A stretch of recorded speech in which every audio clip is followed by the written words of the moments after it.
Today I've got two good friends of mine, Jason Swallows of Mouse Creek Pharmacy and Scott McGowan of Old Fort. I'm really looking forward to it.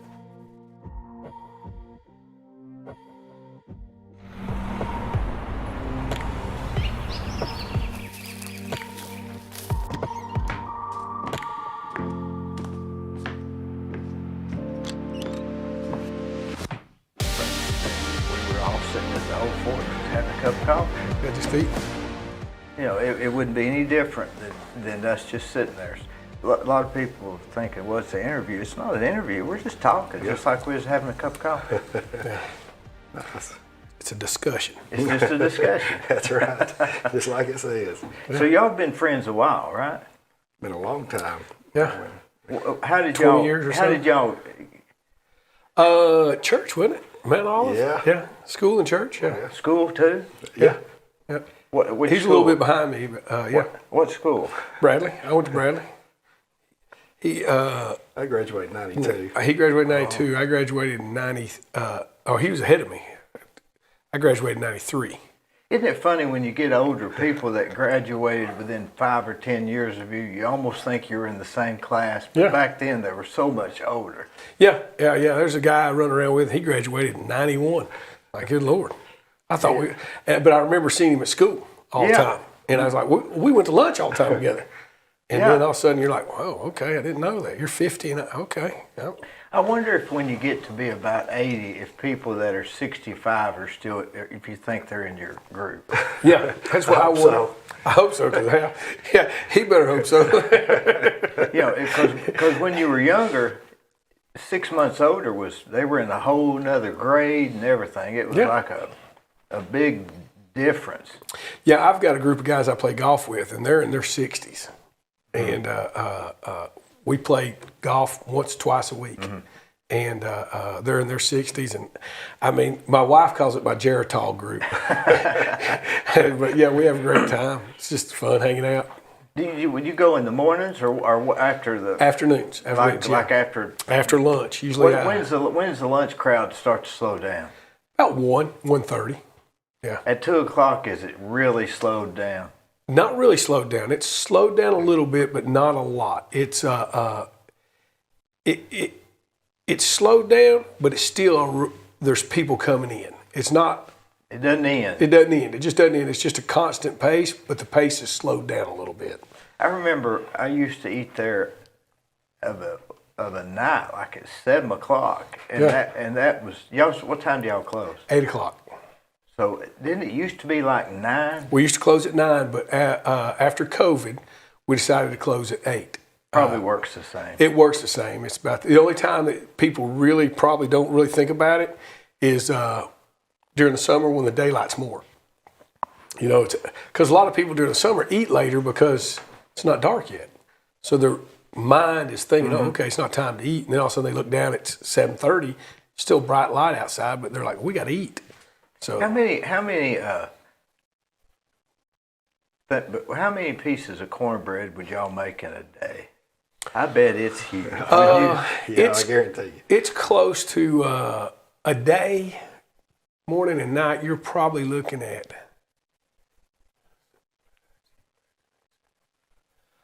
You're probably looking at close to 700 pieces of cornbread. Yeah. 700. Can you imagine? No, that's a lot of cornbread Yeah. to go through. Yeah, because we go through about 7 to 8 bags of cornmeal a day. And that each bag makes somewhere around 75 corn muffins. Yeah. It's good. Hey, if you ever been up there, They are it's good. Yeah. So, yeah. Especially when they're just a little bit burnt on top. That's what I like them. See, I like them a little dark on I top. like them a little dark. Yeah, my mom doesn't, but we've got so many people that like it like that. Yeah. So it's funny how we tell our cook, we're like, make sure the first, that top one stays in a little longer, and then you take the bottom ones out, because we have people that like it a little darker. Yeah. We have people that like it a little medium, and we have people that like it real light.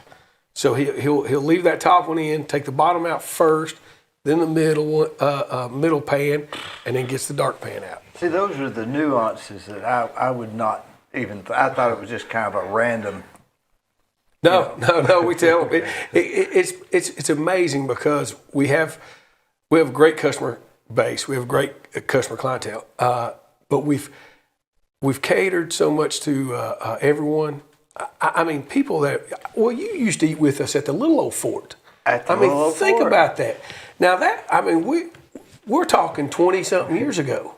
And so these people are still eating with us. They're still eating with us. And they've gone with us wherever we've gone. And so we just keep it going. And now, I remember there's guys that used to come to Little Old Fort, used to take me to school.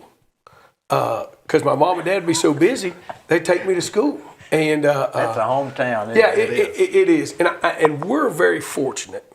And lucky and fortunate, whatever you want to call it, to have the customer base we have. I mean, most of the people in there have seen me grow up, my kids grow up, my wife grow up. I mean, they've seen everybody in my family grow up and do things. And it's amazing. And it still blows my mind to this day. We'll have at least 1-2 customers every couple of weeks say, we've never heard of this place. We've lived here for 10 years. Can you imagine? It blows my mind. I'm like, okay. But then that's on us because we don't do a whole lot of advertising. If any. Except on the mornings on WCLA. I do the radio because I love Steve Hartline. Yeah. And that's about it. That's about the only things we do. And most of ours word of mouth or guy drove by the other day, said, I've drove by this place 5 times. And he said, it's been packed out. He said, I thought, man, I got to come out here and see if they're giving away free food. He said, because you're always busy. I was like, well, we're just fortunate and blessed, lucky, whatever you want to call it. So it's been a good business to my family. It really has. But there for a while, you went to Old Fort, and then they were down at the south end, that other building. What was that? Oh, it was where... It's where the Diplomat. Diplomat's at. Yep. You were there for a long time. We were there for a long time. We were there. We were downtown at the Little Old Fort right there beside Mullinax and Mercury, and then we kept that one and went over to in front of the Diplomat. We were there for 9 or 10 years. I can't remember, something like that. Had both of them going, and then Rob Lynn passed away. Mm-hmm. So his building sold. Hoyt Clark bought that building, and he was thinking about putting a restaurant in there. Well, he didn't know anything about the restaurant business and knew that he better get out of it. And so he was able to transfer the lease because he had a lease with Annie Harris. She owned the building. And Annie said, yep, if Corky's going to go in there, I don't mind him taking over the lease. So we took over the lease. The building had been gutted, so we had to go in there and do everything. And we've been there now 18 years, I think. 18 years. Yeah. That's crazy. Yeah. So, yeah. And before we went on South Lee Highway at the Diplomat, we were at the Little Old Fort, 12 or so years. And then, so it's 10 years, something like that, yeah. And prior to that, it was Flavis Cason. Flavis Cason had it. He had it years ago. It's been through a few owners. There was Flavis Cason. Was he the first? I think he was. I'm not 100% sure on that because, that building was built in the late 40s, early 50s. And, it was a steakhouse at one time. Well, I just don't. That was way before my time. Yeah. And a guy had opened it to do that. And you remember Pearl Goins, David Goins' mother? Yep. She ran it way back when David was, and he was a baby. When he was 5 or 6 years old, she ran it then. But I can't remember who started it there. And then Flavis Cason came along. Then a guy named Earl Dixon. And then they sold it to a guy from out of town called Spence Lee. And he had it for a few years, and he about ran it in the ground. Nobody liked him. He was from up north, a little loud, didn't like the hours, didn't like this. And so my mother was waiting tables over there, and my dad was a used car manager at Superior's Cadillac. And one day they were in there, and he was griping. My dad said, well, I'll buy it off of you. Guy turned around and said, it's yours tomorrow. And he been in the restaurant business before Corky? Yeah. His family, my dad's family started a restaurant called the Sugar and Spice. Right across the street. Yeah, it was downtown. It was down on South Lee Highway. It was before my time. On the left or right? On the right as you go out there. Yeah. It was. It's still got the awnings. Still got the awnings. Yeah. It's where that Mexican tire store is now, like Quinto's or whatever. But there was that, and then the Rebel was right there, where it's at right now. Yeah. He was across the street. Yeah. And a lot of older people like Gene Officer and Joe Collins and people like that. They ate there and loved it. And old Eddie Cartwright, people like that. They grew up. That was their time of growing up. And they had that restaurant, started that restaurant. If you listen to Whoop FM on the mornings, they're always talking about Sugar and Spice, the old restaurant. Yeah, a lot of the old guys do. So Corky did he start it? No, his dad started the Sugar and Spice. And then his dad passed away, and he ran it till, I think it was 75, they sold it. And that's when he got in the car business. And then got back in the restaurant. Then got back in the restaurant business, yeah. He got in the car business with, he started car business with J.T. Hahn. Yeah, J.T. Hahn put him in the car business. I never knew that. Yeah, he put my dad in the car business. He showed my dad all the ins and outs of car business. And so then Did your dad like the restaurant business better than the car business? I think my dad liked the car business. He liked the restaurant business because of the people. And he liked the car business because of the shark taking down the sail. Yeah. He liked the sale of it. He loved the sale of it, and that was his gift. He was a car guy though too, wasn't he? Yeah, he loved cars. Guy. Yeah, my dad loved cars. I always remember Corky. He was a really good guy. He was. I guess I'm just partial. I guess what you say to it. I remember one morning he came in and said, "Don't charge Jim Price anymore."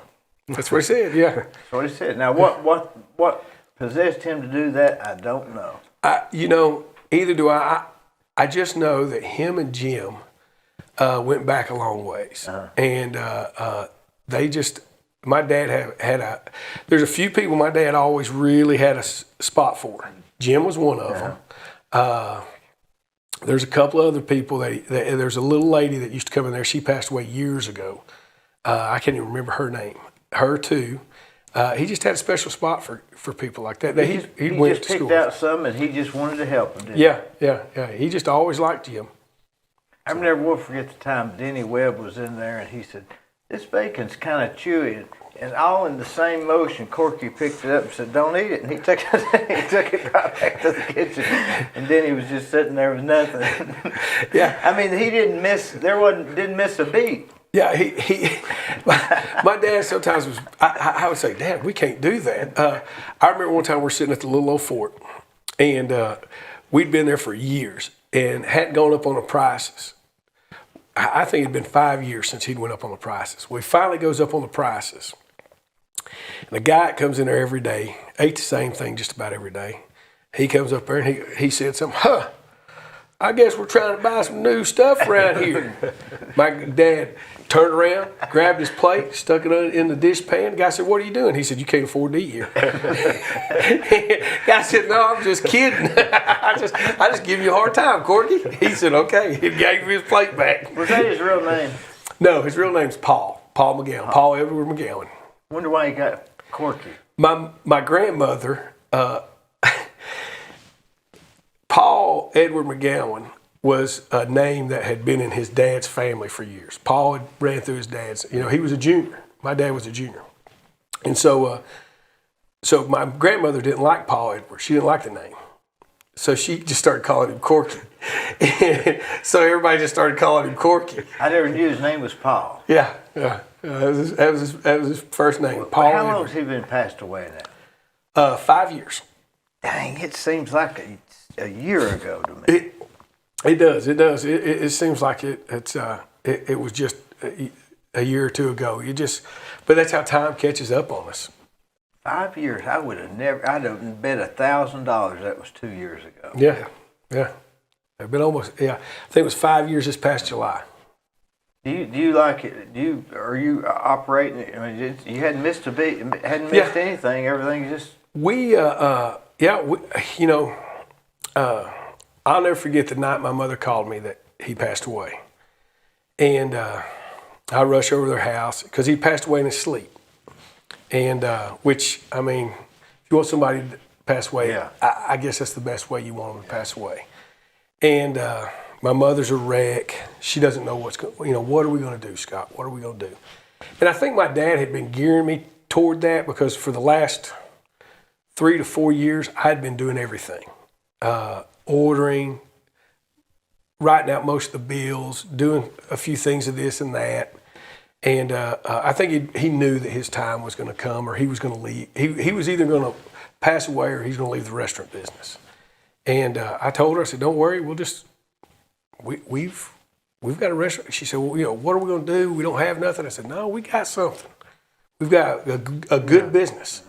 Now this is where we got to strap up and figure out, hey, can we carry on what he's the legacy that you and him have built? You know, my mom and him, they started back there at the little old fort, and it was just 2 of them, and my Aunt Love working. It was just the 3 of those people running that little old fort when they started going. And I said, y'all have built a great business. There's no reason to think that we're going to lose it. And so we just strapped it up and kept going. And I tell you, this year will be the best year that we've ever had. Do you think it's because prices are more, or are you talking about volume? I'm talking about volume and people. And that's even with cutting off the back. That's even with cutting off the back. I tell you, there's 2 things that make me look like I know what I'm doing. And when COVID hit, we had to open back up, you had to be 30% less than what you were. So cutting the back put us at 30% less than our capacity. And I started doing, built me an office back there. I started refurbishing old equipment to sell here and there because during COVID and after COVID, equipment was hard to get. Well, I'd bought a lot of used equipment and had it stored. And where I'd own a restaurant up in Copper Hill, I had a storage unit full of equipment. So I brought it in there, refurbished it, and I would sell it to restaurants looking for stuff. And that helped, that helped me out. But I closed that back, and we started closing at 8 o'clock. And we see more people now than what we did before. Now, how do you figure why that is? I have no clue. I have no clue. I said, man, maybe God. That's the only thing. 2 things, and I said this at my dad's funeral. My dad told me 2 things all through life. He said, if you'll put these 2 things right, he said, you'll always be good. He said, take care of your family and tithe. He said, if you do those 2 things, he said, God will always look after you. So I've always done those 2 things. Or let me put it this way. I've tried to do those 2 things. I don't know if my family would agree with it some days, but I try to look after them. But I don't know if any family agrees with anything. Well, it's funny how families can argue, isn't it? Oh, over the little things. Over little things. Over nothing. But, I tell you, that's another thing I'm blessed with. Blessed with a good family, blessed with a good in-laws, my wife's family. So I'm blessed with a good family. Do you think that location has helped? I guess the location's good too, right? Yes, the location is... And that parking, you couldn't get one more parking. Oh no, I can't squeeze anything out of it. We chalked that thing off. Me and Steve, when we redid the parking lot, Steve Williams, we were out there trying to figure out how we could get as much parking as we could in there. It's good. It's really good, and it's not really crowded. Yeah. Some days it gets, you're to the measurement. But I mean, the parking's not like 7 foot wide spaces. It's pretty good spaces. It's adequate. Yeah, it's adequate spaces. That's Steve Williams doing some thinking. Yeah. We were out there he said, well, I was like, yeah, man, Steve, I've got to have this. He's like, yeah, let's see if we can turn them this way and just make them go through around this way instead of having 2 ways. I was like, you're the man. You take care of it. Because I'll take care of the eggs inside. You make sure the pavement's right, and we'll be good. So, well, it worked out. It did work out. So, but I do miss coming in the back door because you're not as hidden. You're not as hidden. That is the one thing most people that used to come through the back door. Yeah. That's the one thing they miss is being able to come through the back door. What do y'all get to open up about 6:30? We open up at 6. We have people in there. We unlock the door at 5:30 and people walk through there. Now, what was it, that plumber? He used to come in and make coffee. Clyde? Collins used to. Clyde Collins. Yeah, and then Keith used to come in there a lot early in the mornings. Pack Rat used to come in there, yeah. Pack Rat he'd open us up. I mean, but now we got a group of old men at 5. I mean, they're sitting out in the parking lot, and when Love unlocks that door, they come through. Who would it be? You know Jim Dishroom? Yep. Yeah, it's Dishroom and his crew. I can't remember all the guys' names. There's a bunch of them. I didn't know he was still alive. Yeah. And old Ross that sits at your table, at the liar's table some, he comes in early with them, and then he'll go back to the liar's table. So he starts out early. That liar's table, it's a whole nother thing, isn't it? You know, it is. It's a whole different volume of people. It's a whole different volume of people. And the thing that gets me is the people, you know, you got one guy all the way at this end and one guy at this end. They can't stand each other. They can't stand each other. They can't even look. They won't even look. They won't even look at that. But they wouldn't sit anywhere else. They wouldn't sit anywhere else. And then if this guy can't sit at the end, he'll sit close to that guy, but he'll keep looking down the other way. I mean, it's the craziest thing I've ever seen in my life. It's the craziest thing. Yeah. And they had the fight there. Remember the fight? The fight was crazy. Yes, it was. Got a jelly on Jim's shark. I remember they got jelly on Jim's shoe. Yeah. And somebody said, "What flavor?" Yeah. And he said, "Grape." We had to give. I had to say Gary remembers this. We had to give Mayor Gary Davis an apron and some towels so he could sit in his car to go home and change. He had gravy all over him. He had apple butter, gravy. It was unbelievable. And you're thinking, aren't these guys grown men? And what were they arguing over? Yeah. Was a Democrat and Republican something? It was something stupid, silly. But it was. But I have to tell you this: the guy that was in it, it was Tim Waldrop and Ron Osborne and Osmond. He came back in the restaurant and brought us a check and wanted to pay for the damages. You'll never beat Ron Osmond as far as the character is concerned. Yeah. He said, I want to pay for the damages and I want to be able to come back. He said, I'll never go back to the liar's table, but I want to be able to come back in here, bring my wife because she likes to eat chicken and dumplings. My dad said, keep your check. Nobody said you couldn't come in here. So come in anytime you want. And it was something else. It was just, it gets heated during the election time. You could write a book about it. You probably could. I mean, the characters in Bradley County, Cleveland area, oh my God. I don't know how long the book would be, but it'd be a pretty lengthy read, I'm telling you. Now, in the pharmacy business, you don't have that kind of characters, right? We got characters, but it's not that kind of characters. They're not back there arguing about the liar's table or politics usually. Our characters are geared more toward their own issues. Can you tell when somebody comes in when they're just too sick to hardly talk? We had that problem. You get them. Yeah, that was probably more 10 to 15 years ago. We used to have those guys, when the meth was happening, it was wide open. It was a big deal. And even back then, that's when we had Florida was the pill mill capital. And so we'd have people, it's crazy to think that Cleveland, but, back when the folks you're talking about, they'd travel from Kentucky or Ohio to Florida, and Cleveland and other Tennessee areas were just a stop on their way back home. So they'd have their driver's license that were from trying to get pain, but they had to have a prescription. Yeah, they did. They drove to Florida and got their prescription. They were just stopping back through. So that was our kind of characters that we dealt with, and luckily that's kind of has since passed. The DA and Scott's brother there, Dax, and all the drug task force people and city of Cleveland police. They kind of took care of that part, but it was a whole different group than what Scott got to deal with.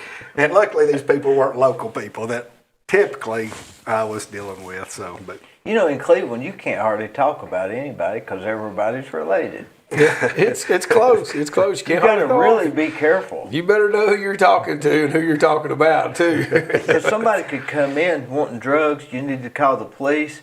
You call the police. It's his brother. Sure. Yeah. And that happens, you know. So, and other guys back when his brother was at the drug task force, I'd call those guys and be like, "Hey, we got somebody here," and Dax would show up, or other people there, local guys would show up, and And they knew you were serious because yeah. it's you. Yeah, They know yeah. you. yeah, But you know, I've noticed one thing. When you come in, you've got you're getting the prescriptions. You make it sound like this is going to make you feel better, and other pharmacists are like, well, but you're like, this will help you. yeah. You almost give a placebo effect just by you handing it. Have you noticed that? I agree totally with you. That's the reason I tell everybody I can. Hey, you need to go to a hometown pharmacist like Jason. And I try to I've got all my family to move over to him because, like I said, you go in there and say, Jason, hey, let's get you taken care of. You'll be okay. You'll be okay. Or he's done this to me before. He said, here, I'm going to give you this off the shelf here. Yeah. It's just the same thing. It'll save you a little money. Yeah. Okay. Hey, like I said, you change your stuff over to a hometown pharmacy. And his pharmacy is A1. My wife loves him. Yeah. Him and God. And we are very fortunate. You know, it's been a wonderful thing to be in Cleveland. And of course, I worked for corporate America for 20 years here in town, and they push so much their own agenda. Not that they have a negative agenda for the patient, but a lot of times it doesn't benefit you when you walk in D. When D walks in and he needs something, they've got me doing, it's not helping you. And it got to right before we opened the store, it was one of those things where I hit a next button and I was checking prescriptions up in Johnson City while you were standing there waiting. I didn't have time to talk to you. I was checking other people's prescriptions in Chattanooga, different areas. And that's not how I grew up with my knowledge of pharmacy. You know, I remember when I was a kid, there was Revco. And that was the first place I actually worked for here in Cleveland. A lot of people don't remember Revco. But it was at the Old Village Mall down there. Yeah. And old Mike Ursery, which I hate to throw that name out there. But, you know, he was our pharmacist. And super good guy. And we're very fortunate in Cleveland. Steve Medley at Central Drug, first guy that ever pharmacy I ever worked at. Gave me a job. His son Keith was in pharmacy school then, and I went over there and worked for him for a few summers. And we've got a great base of local people. Joe Moore, I used to go over there and work for him some when he needed some help, when Donnie needed off, for different people. And we've got just such a great base. And pharmacy's changed so drastically, even since I've been out. I graduated in '98. We went from where, you know, it was all about volume of prescription, and now it's about medication management. If you got issues with your medicine, you know, the insurance companies now grade me and reimburse how much they pay the pharmacy based on how well does D take his medication or how well Scott taking his cholesterol medicine. God. A lot of people don't know this, but if I'm not filling your medicine on a regular interval, I get paid less reimbursement for that medication, especially from Medicare. You know, that's how they want to see outcomes. But at the same time, you've got to manage that with when you walk in or when Scott's family walk in or anybody, you know, really my thing's always been, I want people to feel like, hey, Jason enjoys, you know, the interaction that we have. He wants to know about me. How's my mom doing? Or how's dad doing? Or my brother doing? You know, and that's what I want people to feel like when they walk out of there. And that's my focus is, you know, making people or letting people know that, hey, you're not just walking into a store, nobody cares about you, you're just picking up something and you're out of here. That's just not what I enjoy doing. I enjoy the interaction. And is that worth more than the money to you in a sense? It is. And when I opened it, I told my wife, I said, hey, if I go over here and I can make half of what I'm making for corporate America, I'll be happy. Just because I don't want the headache and I want the interaction between me and the people, and I'm not going to complain. But you know, we've just been blessed. The Lord's been good to us. Have you done more business than you thought you'd do? Well, we do more now than I ever did at the Eckerd and Rite Aid building that was beside us in our little building that we're in now. So, I mean, it's just been... That makes 700 muffins look like... Yeah, it looks like nothing. Yeah. It looks like nothing. But it is that. We live in such an area. You know, me and my partner got them. We worked for Rite Aid and Eckerd. It was Eckerd originally. We worked from that when it opened in 2004 until I left about 6 months before it closed, because I seen the writing on the wall that Walgreens had bought it out. We weren't going to be in business. You know, there's one a mile this way and a mile that way. There's no way they're going to keep us open. And so we started planning and opened that business in the little plaza. Was that scary for you? Oh yeah, it was super scary. We talked about it. We'd have long talks about it. Yeah. I mean, I Just can the tell you. uncertainty. Yeah. Yeah, because you had no idea, you know, what kind of, am I going to have an income? You know, I'm used to this. Because you're at the age where you still got a plan. Yeah. I couldn't be more proud of this guy. I mean, because you know, he would gripe to me about working at Eckerd. We talk, and then, you know, he was scared. You know, and I mean, naturally, you're scared to go out on your own because it's your money. It's, you know, are you going to make any money? And he's gone out and he's done great. He's done great, man. This guy, I'm super proud of him. You know, Does this make sense? And I don't know if I can. I'm real hard to explain what I'm saying, but when you're at a doctor's office and you're sitting up there in a gown and your feet's hanging off the ground and he's got a stethoscope and all that stuff, and you feel like you're alone, and they say, we're going to make you give you this and this and this and this, and they're a little bit dry, and they say, I see your pharmacy is Mouse Creek Pharmacy. You have a sort of a sense of they're in the room with you. Does that make sense? It's almost like it does make sense. It feels like it's for me, it's a blanket of confidence knowing that I'm going to be taken care of because of Mouse Creek Pharmacy. They're going to send it to Mouse Creek Pharmacy. It's almost like they've come into the room with you, into this problem. Yeah. And at the time, even like 2 weeks ago, or 4 weeks ago, I had that cold or whatever. Man, I just felt terrible. And I don't know, it's just a sense of saying, oh, your pharmacy is Mouse Creek. I say, oh. And I guess it's because you think, hey, I can ask him. Or if he doesn't have an odd look on his face, I'm probably okay. Yeah.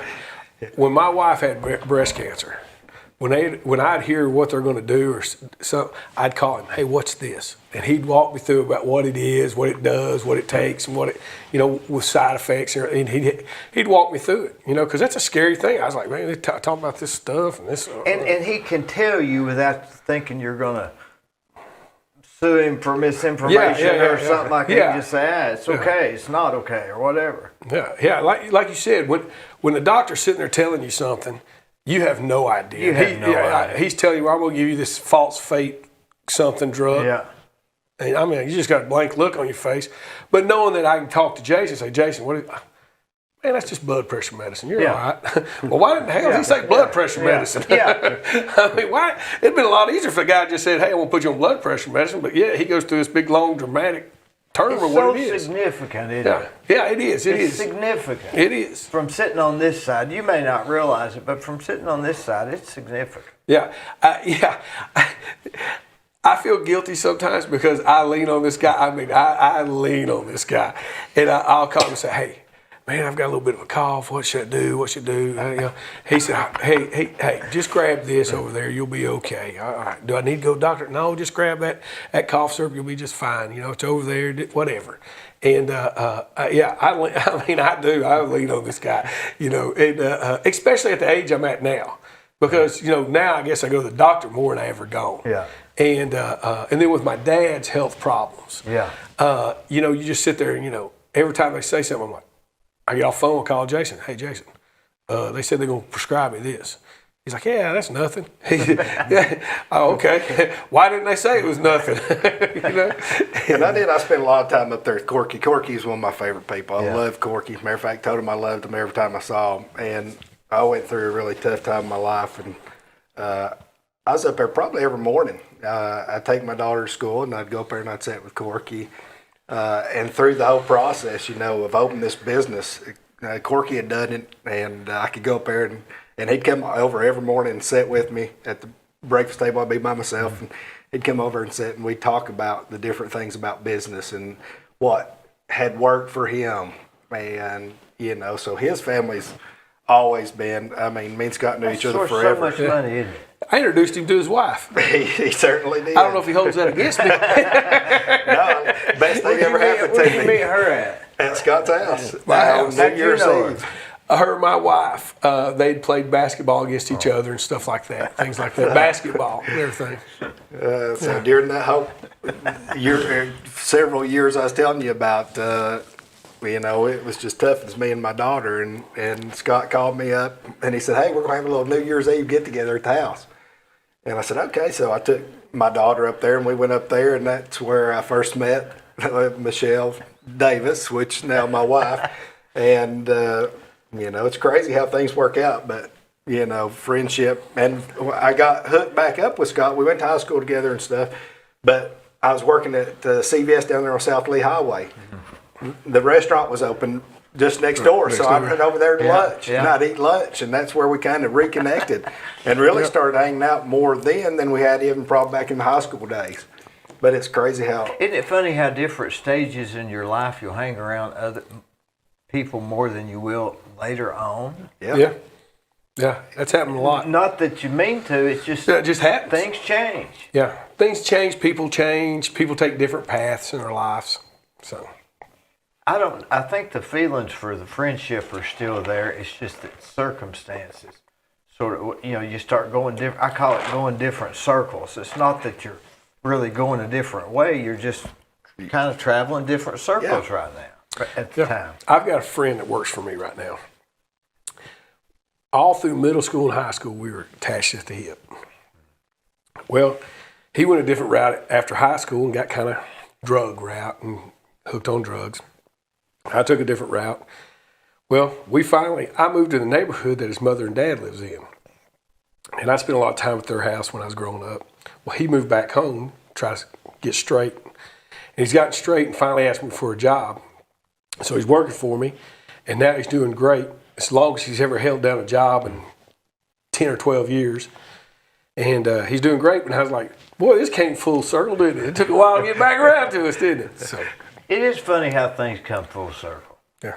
Did you when you were growing up in Cleveland, driving down Paul Huff Parkway? Was it Paul Huff Parkway then, or was it just Mouse Creek Road? I'm trying to remember if it was there even a Paul Huff Parkway. When did Paul Huff Parkway? I guess it was just Mouse Creek Road and Mr. Zip. Yeah. It was E.O. Ross and Mr. Zip. Yeah.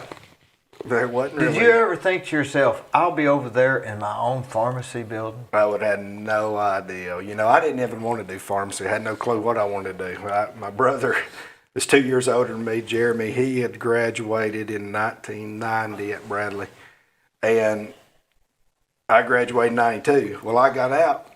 Well, he'd went in. He was making jewelry. He was a tool and die guy and making jewelry, and he got tired of it. So he started going back to Cleveland State and was doing some night classes back at the time. And I got out and I was trying to figure out what I was going to do. You know, graduated in May and August rolling around. He's like, hey, just come back to school with me. Take some of these pre-med classes.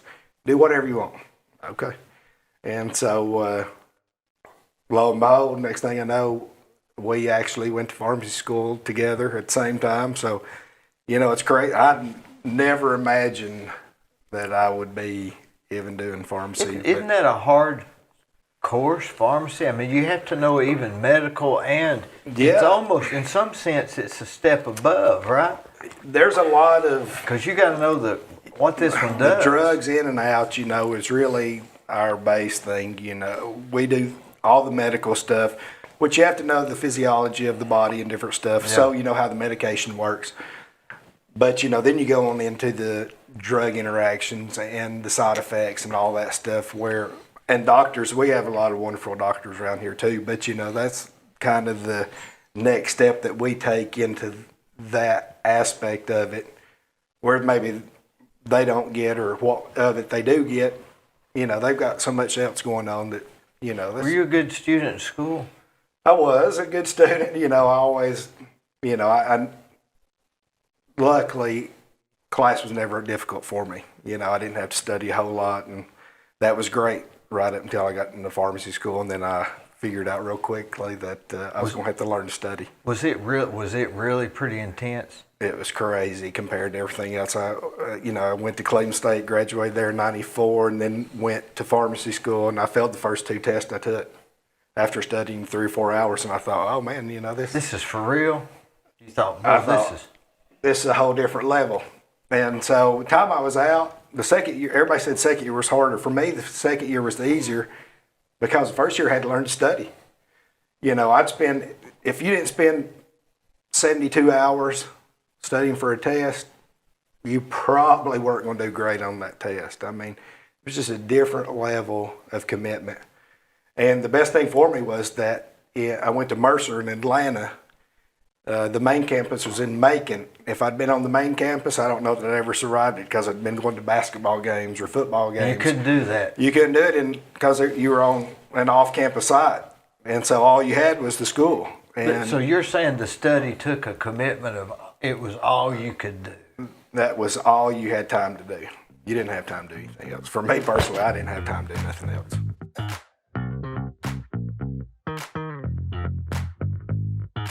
Let me tell you about Capstar Bank. They're located in Nashville, Hendersonville, Gallatin, Athens, Madisonville, Sweetwater, Etowah, and in Cleveland at 950 25th Street and 3855 North Ocoee Street. I've used them. I like them. Give them a try. They're no problem.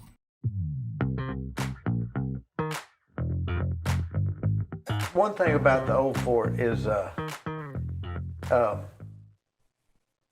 if you're sitting at this table like we was, and I'm in that other lunch group that we eat there on Wednesdays, because it's hot dogs are Wednesdays. Yeah, hot dogs are Wednesdays. I'll tell you a funny story. So the table was full, so I just sat on the edge. I remember this. This is so funny. You'd think I'm making it up. But I was sitting on the edge of this other table where a guy was sitting there with another guy. But I was sort of talking here, but they let me sit there. So we're sitting there a few minutes, and we're talking and we're eating, and somebody said, pass us the salt. And so I reached and grabbed the guy's salt and handed it over. And then a few minutes later, somebody said, I want the hot sauce or something. So I handed that over. And they said, Dee, are you gonna take everything off his table? And I got to looking, and I was wearing the guy's glasses. He's wearing the guy's glasses. It was funny. I had picked him up, and I was wearing the guy's glasses. That's a true story. You can't make it up. Yeah, I remember that. And I remember y'all saying to the guy, like, yeah, it's all right. I mean, he must have noticed. Yeah, he thought he was fine with it. Yeah, him and that gentleman that he comes in with, their names Gary and Paul. I can't remember their last names. They've ate with me for years. Every day? Just about every day. I don't know if they miss a day, it might be a Saturday. Yeah. But most of the time, it's every day. And they like to get that round table because they like to sit and talk and stay for a while. And they great customers, like I said, good customers. And they'll sit back there. And, I remember that day. I think we were all laughing about that. It was funny. I was wearing the guy's glasses. Yeah. Well, that's when you feel comfortable somewhere. Right there, you know that you're in the right place. Because you got their glasses, you've got all their condiments on the other table. So, what about the hot sauce? You go through a lot of hot sauce. Yes. Yeah. Yeah, we do. I mean, it's like because some people are Cons and some people are Tabasco and some people are Pete's. Yeah, some people like Texas Pete. It blows my mind. Now, the Con sauces, it's got a total different texture, taste, everything. Even the look. Now, Tabasco and Texas Pete, they almost look the same. Mm-hmm. They do have a little distinction in taste. But you'll have people that, don't you give me Tabasco, I No. want Texas Pete. Yeah. Don't give me Texas Pete, I want Tabasco. And then you got the cons people. And we go through a pretty regularly. I go through a case of con sauce at least every month, if not more. We'll go through, because not a lot of people knows con sauce except for locals. A lot of locals know con sauce. And so that's the ones that always get it. But now the other stuff we'll go through probably every, and they're smaller bottles. Yeah. About every 2 weeks. The con sauce is a big bottle. And the others is like a And cons is 5 ounce. hotter. Oh, it'll lay it on you. Yeah, And a different taste. it's got a different taste, different kick. Old Stan Clark's done a good job promoting that. And I can call him and, hey, Stan, need 2 cases. Couple hours or 2 cases. How much is 2 cases? Somewhere around $74. Yeah. You know, things talking about things being high. You know, with this VCT flooring, you know, the little squares. You know, used to have them put them in a building. You really didn't figure the cost because it was 90 cents, labor and materials. It was not even significant. So I called the other day because I was getting ready to do something. It's kind of an odd job, and so I thought, well, I'll see what. Because it was a different type of job, and they said $350 a foot, and I said, no, I'm talking about VCT, not ceramic. They said, yeah, we know it's $350 a foot, and I said, no, it's $350 a foot for VCT flooring. Yeah. If I hadn't have checked if it was a big job, I'd lose. Yeah. I mean, it's funny how like that con sauce, 74. I would have thought. $15, $20. For 2 cases, they're $30-something. What are they? $38 a case. $38 a case, I think is what it is. And do they? How many's in a case? 12, I guess, or 24. I think he does 24. So 24. That's 48. That's a little over 1 a day. Yeah.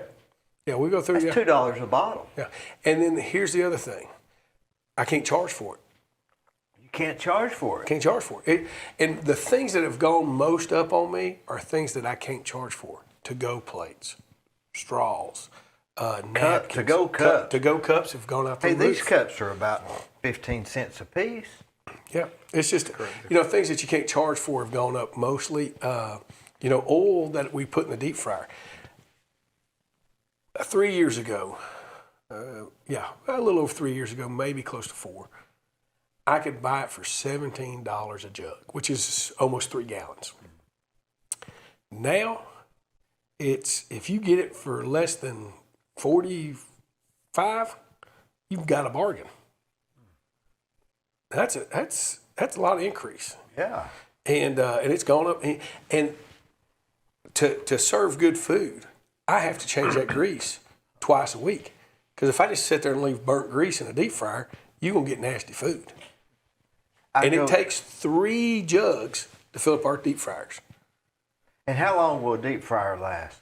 Like I said, we change it about every 3 to 4 days. Because if you don't, it's awful. You can tell. You can tell it. I ate a place yesterday. I won't tell you where it's at. Yesterday. And I could tell right off they had not changed the grease because you can tell it. You can tell it. And it's like motor oil in it. Yeah, it's a bad taste. It leaves a taste in everything. And you can even tell the color. Yeah, you can tell the color. You can tell just slightly umber look or something. Yeah. Fried chicken's on Wednesday. That's best for cons. Yeah, the fried chicken Eggs is are best good. for Tabasco and French fries. Now the cons is really good. My daughter-in-law, my oldest son's wife, she loves con sauce. Where do they bottle that at? I think it's outside of Marietta, Georgia. There's a place that he has it bottled at. That's what, Stan Clark? Yeah. Yeah, Stan's a great guy. Was an EMT for years. For a year. I Then went retired. to high school with him. Yeah. His son goes to school with my daughter now. And they're friends. Stryker? Is that Stryker or what's Connor. Connor, yeah. So yeah, it's Isn't that something we don't? Yeah, it's crazy. world. Yeah, it's really neat. That's the reason. Sometimes everybody, hey, we're building, we're getting bigger and bigger. I'm torn because I don't know how big I want to get because I still love knowing the people's name that come through that door. I still knowing that, hey, if I need this, I can call Jason. If I need this, I can call Dee. You know, I still like that. That's why I disagree with progress of getting, you know, say, oh, we're going to get another factory here and we're going to get more cars and more people. It's like, is this a race to a million people? Yeah, I don't know. I mean, why not just leave it like it is? If we're out of money, go up on taxes. I'd pay a little more to live in Cleveland. Yeah, I would too. Let's make it expensive. Yeah. You watch Yellowstone, I'm with him, you know. I'm Right. the opposite of progress here. You know, sometimes you think that, you know. Yeah, you know, I'm torn between it because, like I said, I love knowing people's name. I love them knowing my kids. I love knowing their teachers. I love knowing, you know, and you know, I've been fortunate that I've had 3 kids, and they had the same first grade teacher, same second grade teacher, same third grade teacher, same fourth and fifth grade teacher. They all got the same teachers. I mean, so I knew these people, and it was great. Yeah. Same principals. You know, it was just really neat. And you know, I hate to see that change, but I know everything's got to change. But I don't know. Maybe it doesn't. You ever thought about that? Maybe it doesn't. I try to operate my business every day like it's not changed. I see a lot of new people every day, and I'm blessed and fortunate that I see that. But I try to treat them like I treat you when you walk in, or Scott and his family when they walk in. You know, I want them to feel like they've been here forever. If they're, you know, moving in for Lee, or if they've moved in, you know, we've had such an influx of different states, guys. We're such a great place to live, and there's so many opportunities and so much, you know, just the pricing, the taxes.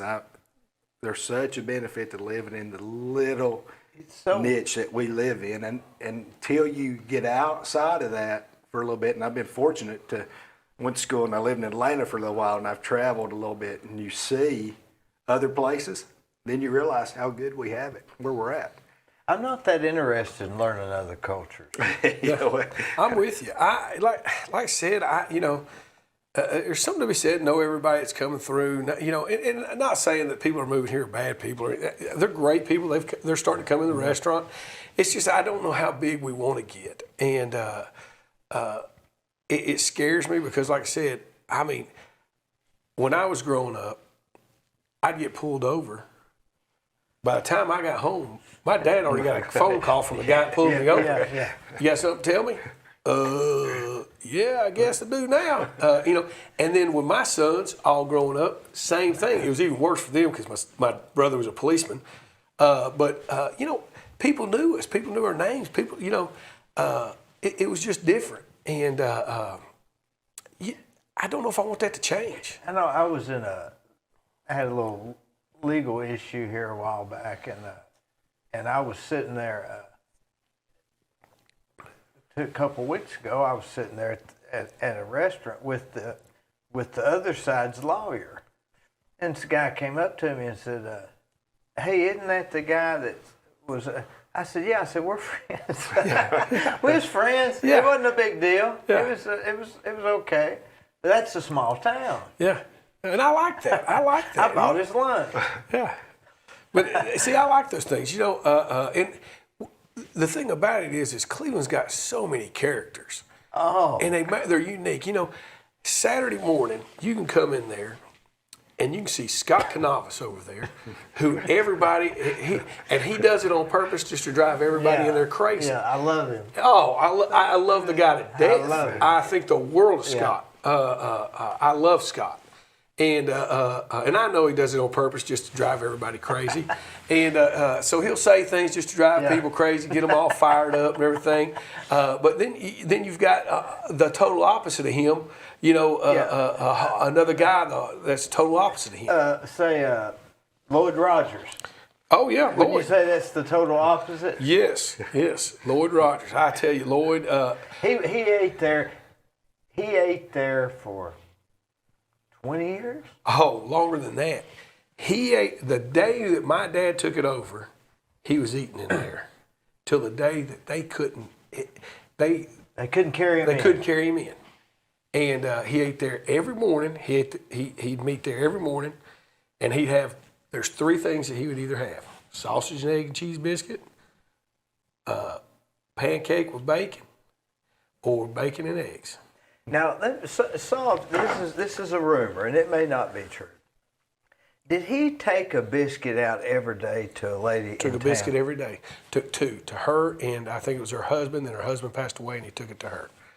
Took it every day. Every day? Every day. I got to eat with him a bunch when I was in there every morning. He'd been there some mornings by himself. Yeah. So I'd go sit with him. Got to know him through just random. Yeah. Super nice guy. Multi-millionaire, Yeah. I guess. And it was just kind of, Yeah. and you know what? Every day before he left, he busted his own table. That table was cleaner when he left than when he got there. It was.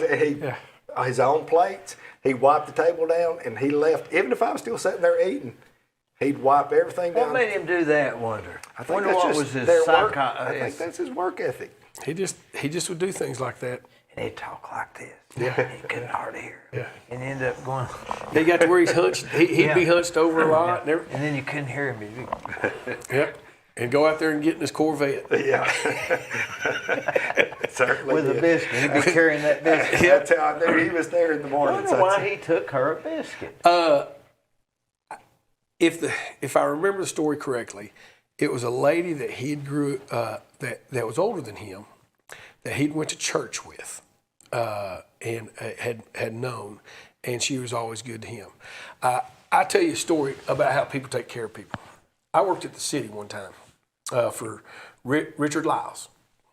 Now, right there, what is that right there? Where now it's the town. There's Town Square, the old bank, and that. What's that road? Is that is that 17th or? It's painted pink now, right? Yeah, there's a little house right down there in the gully. Yeah. There was a lady there when I worked from that, which has been 20 plus years ago. I was 19 when I worked at the city. And whenever she would call, he would make sure that everything was taken care of around her house. And one day I asked, I said, as soon as she calls, why don't we go over there, Richard? He said, she was the lunch lady at school. And he said, I grew up poor and didn't have money for lunch, but she always made sure I had something to eat. And he said, she'll always be taken care of. And hey, we can't argue with that. Don't argue with No, that. yes, sir. I'll be there every day. You tell me to weed eat that bank for, we'd eat that bank for. And we would. We'd make sure that bank around the back for because the city owned it. Yeah. We'd make sure it was taken care of and looked good with her rest of her yard. And Thumbs up to Richard Lyles. oh yeah, I tell you, like I said, Cleveland's just got some special people in it. I mean, you look at that Liars table, Eddie Cartwright and them. He's special in a different way. I'm just kidding. But I mean, all those guys have got a big heart. Really, they do. Really They do. really They do. really do. They really do. Do they drive you crazy in other aspects? Yes. But they really do have a good heart. I mean, they really do. And as much as I get mad at them sometimes, I'm thankful that they're there more times because they really do have a big heart. You know, and to come in there every day religiously. Of course, I'm just every once a week or every 2 weeks. I'm sporadic depending on where I'm working and stuff. But it's really good to have it's kind of like that Cheers show, come where everybody knows your name. You're one of the few people, I guess Jenkins is now, Jenkins and y'all, and who else is there? There's not many more of us left. There's not many more of us left. I think us and Jenkins are the two oldest family-owned restaurants in Cleveland. And the funny thing about hometown restaurants is it's pretty much the same every time, but it's just slightly different. And I think that's what makes you keep going there. Yeah. It's just slightly different. Always something's a little different. Put a little more pepper in this, didn't they? Yeah. I've noticed here's something about advertising. I get up in the morning and before I leave the house, I hit on WCLE, and that's sometimes they'll call you and ask what's for, and you can tell that you're really busy, and sometimes it's like you don't have time to talk to them, but you're going to go and you'll say, "Oh, we got stewed cabbage," and I always think stewed cabbage. Why advertise that? So about a week ago, I was in there and I said, Give me the stewed cabbage. Boy, it was good. Yeah, yeah. You know, There's a lot of people there's a lot of people that go for that day. It's crazy. Stewed cabbage. All it is stewed cabbage. Yeah, there's nothing special about But it. it's got a little peppery taste. Got a little pepper. What's in it? We cut up we usually cut up for lunch. We cut up about 3 heads of cabbage. We put it in a big pot. We put salt and pepper, a little bit of butter, and a little bit of sugar over the top of it. Sugar. Yeah. Just put some foil over it and just let it boil and steam in there, and then take it off just in time before it gets real weathery. So it still have a little bit of crunch, not too much, and then we serve it. But it's really good, but it's not necessarily a specific taste. It's just a little salt and pepper. Yeah. It's for people that like salt and pepper. Yeah. And it's got something you can feel like you're eating salt and pepper. Yeah. It's really cabbage doesn't have much of a flavor to it. So yeah, but we sell a lot of it. I think it's something that people in our area, a lot of the older people, because it was inexpensive. And it's a little milder, like slaw. Yeah. Slaw's Right. mild. Exactly. Yeah. Now the hot slaw, boy, I love the hot slaw. Yeah. That's what y'all are really famous for, I Yeah, guess. my dad, when he was at Sugar and Spice, they had a hot slaw recipe, and they started it, and it has. We keep the same recipes, and it's something a lot of people come in and they'll order it during the summer. We'll sell it by the quarts like crazy, because people want to take it for barbecues and things like that. And he makes it about twice a week, and it makes about 7 gallons every time he makes it. Toby Pendergrass always orders hot slaw. Yeah. And a lot of people do. Yeah. Him and Doughball both. Doughball loves it. Doughball loves it, yeah. Yeah. And we, like I said, we go through, he makes about twice a week, about 14 gallons. And here's the kicker.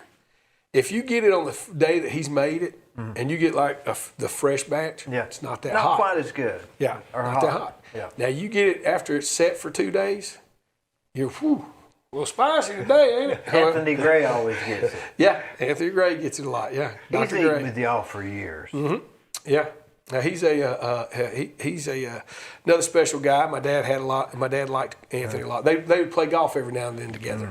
He's competitive too. Yeah. Anthony, he'll get back at you real quick. Yeah, Dr. Gray will get a little He's one of my excited. best He'll friends. get excited if you ain't careful. Yeah, I Super like nice, Dr. Gray a lot. He's a good He's guy. different. But he will get excited. Always in a hurry. He's in a hurry, especially at lunch because he's got to He's get always back. in a hurry. Yeah.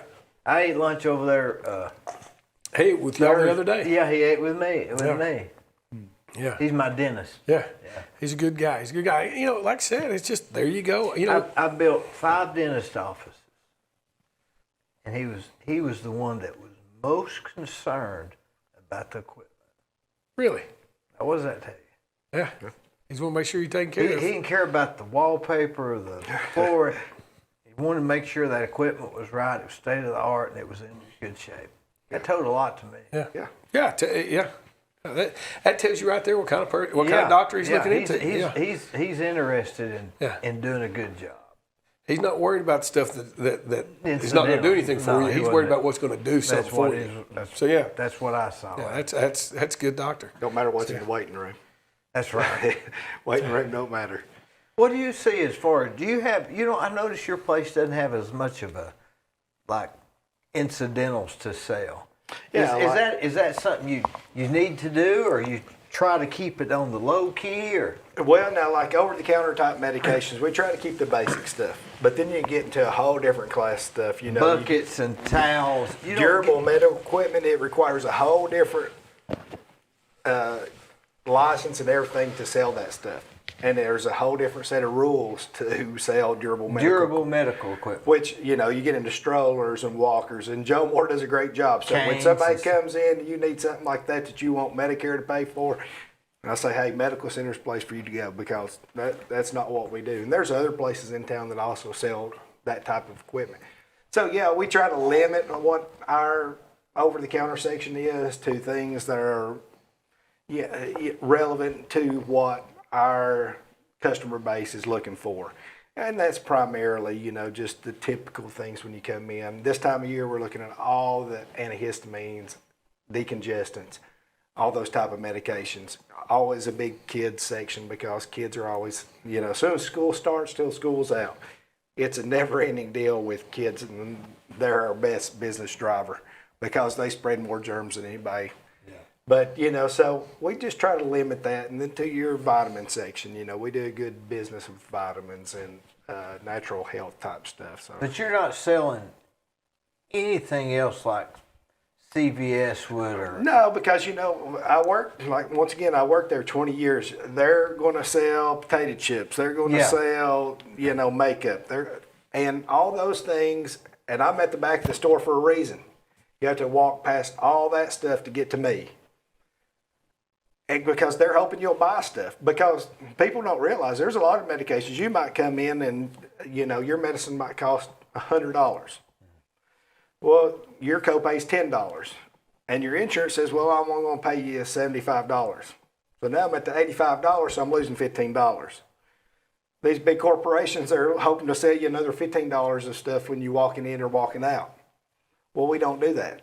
That's not where we're at. So, and there are prescriptions. You walk in and I lose money when you walk out. A lot of people don't realize that. A lot of people don't realize what PBMs are. That's pharmacy benefit managers. You might have Blue Cross Blue Shield. Chattanooga, huge Blue Cross Blue Shield. They don't process your prescription claims. They farm that out to what they call pharmacy benefit managers. Well, now you got the big chains, Walgreens, CVS. They're buying PBMs. So, and PBMs were originally intended to basically work with the drug wholesalers for rebates. So, if you come in, you got a brand name drug that costs thousands of dollars. Well, they work with the drug wholesaler, say, well, we'll put it on our formulary and you give us a rebate. Well, that rebate then passes on to the consumer. In theory. Well, that don't always happen. because you got to apply for the rebate, I guess, right? Yeah, well, and now there's a lot of electronic rebates. So when I process a prescription, automatically it's done. But what PBMs have done, and I won't get too far in that, but especially Medicare PBMs have came into what they call direct and indirect fees. So they say, okay, this medicine costs $100, we're going to give you $110. But at some point during the year, they've got these direct and indirect fees, and they come back and say, well, we're going to take back $10,000 from what we've paid you so far this year that you can't account for. You have no idea. So there's no way to really understand, are you making a profit on these medications or are you not? And Arkansas took it to the Supreme Court and won on transparency issues. And so for those guys, that's what our biggest deal is. We're not trying to sell you a bunch of over-the-counter stuff. You know, we want you to be taking your medicine correctly. We want you to be getting the most bang for your buck. And that's how insurance companies make the most money. If you're taking your medicine right, you're not in the hospital from having a heart attack because you're taking your cholesterol medicine correctly. But there's a lot of states, even though Arkansas won that Supreme Court, there's a lot of states that still don't have bills even on the books to increase transparency with the pharmacy benefit managers, you know, so that I know what I'm getting paid, you know what you're paying for a medication, and it makes it difficult. But that's why chain drugstores are trying to, I worked for Walmart for a while. Walmart is huge in, you try to get your diabetics to take their medicine correctly because they're the biggest consumer of healthcare dollars because of just all the side effects of untreated diabetes that can happen down the road, amputation, all this stuff. They spend a lot of time in the hospital. So if you can get them to take their medicine on a more regular basis, then you can prevent these down the road more expensive issues. So, but I got onto a tangent there, but that's why you walk through big chain drugstores and you buy all this stuff, is they're trying to offset the cost of what you're losing in a lot of cases on medication itself. And a lot of people don't realize that. So if somebody comes in and orders a prescription for gets a prescription for $110, some insurances will pay for it, some won't. Some have a copay, some don't. Yep. And somebody might walk out and say, well, that was I bet he's making a lot on that. You don't even know what you're going to make on it. You're not sure if they're even going to. You might have just handed something out that they're not even going to pay for. That's exactly right. You get a real-time claim reimbursement. So when Dee walks out with his medication, it says, okay, you've made, and it's never a whole bunch, but you might make $7. I made $7. And you hope that's the case. But when they come back and say, well, we're going to take this money back from you, there's no way to say, well, how much of that came from your medication? Right. Or Scott's medicine. And Dee's done took it and got over this thing and back on the job. Yeah. And nobody would understand that. And I didn't even until I got to this point in my career where I said, I'm going to go do this. So you didn't have, were you kind of oblivious to it? Oh, I was oblivious to it, yep. It's more of a bookkeeping force. It's almost like it's taken out it's more of the bookkeeping side, because how would you have to, like you may be at the end of the year and you say, okay, CPA, here's what I brought in, here's what my expenses were. You might have to say, except I'm not sure if they're going to claw back. And then you do have that at the end of every year. You don't know what they're going to take back, and so you have to, at the end of the year, you just say, well, here's where we're cutting it off. Here's what they've taken back so far. We don't have any clue what they might take back in for the last few months of the year. And if you did it on the 31st instead of the 1st, it may be. Yeah, because they're not going to pay you for 2 or 3 months anyways. You don't know how much money you've got. You don't have any clue, really. And people don't realize that. No. I didn't realize it, so I don't expect. But, people think, well, but hey, if you'll take a basket of the most common medications, and we've got like I said, a great group of independent guys out here, and you take it to CVS, Walgreens, Walmart, all these people, you're going to come out cheaper with your independent guys than you will any chain drugstore, because they got minimum pricing they're going to set in there, and it's much higher than what we're looking at. And as a pharmacist there in that retail setting, you have no clue what you're paying for a medication, and they don't want you to know. No. And I didn't know until I got out and started doing it for myself. I had no clue what I was paying for these medications. If I said it costs $50, it might cost 20 cents. I didn't know. And neither does those people that are working for the, big pharma. You can't blame them. They're doing what they're supposed to do, and they're trying their best, but it's not conducive to the relationship I want with, my patients when they walk in. So. Boy, that's confusing. It really is. And when you figured all this, when you saw all these things, did you say, man, I got to get a bookkeeper? Yeah. And we have one that does a great job for us. Just for you, or to work for other people? Well, he does it for a bunch of different pharmacies. Yeah. So it's sort of a. Yes. You'd almost have to get somebody that did pharmacy. Yeah. He knows the business. business. Another CPA might say, what are you talking about, clawback? Yeah, and you're not going to ask me. and Joe Moore and Steve Medley, both of them guys have been wonderful about trying to help me, show me the ropes and stuff that I had no clue about. And they'll still call me occasionally and be like, "Hey, what are you doing about so and so?" And so they've been wonderful. Because I'm the young guy on the block. These guys have been doing it for. Yeah. They've seen the changes. Yes, they've seen it. It may not have been as much back then. Oh, well, when they started, they wasn't even, and I'm not saying they're older. I'm just saying, when they started, we didn't bill insurance. There wasn't insurance in pharmacy. And now that, back probably in the 80s, that changed.